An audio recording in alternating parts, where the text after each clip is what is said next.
தமிழகத்தில் தேசிய ஜனநாயக கூட்டணியில் முதலமைச்சர் யார் என்பதை தேர்தலுக்கு பிறகுதான் முடிவு செய்வோம் என்று அமமுக பொதுச் செயலாளர் டிடிவி தினகரன் தெரிவித்துள்ளார்.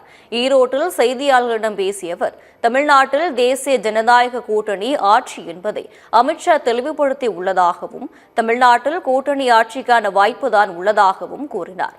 அதிமுக தலைமையில் ஆட்சி அமையும் என்று கூறும் பழனிசாமி, பாஜகவிற்கு ஆட்சியில் பங்கு தரப்படுமா என்பது பற்றி பேசவில்லை எனவும் டிடிவி தினகரன் தெரிவித்துள்ளார்.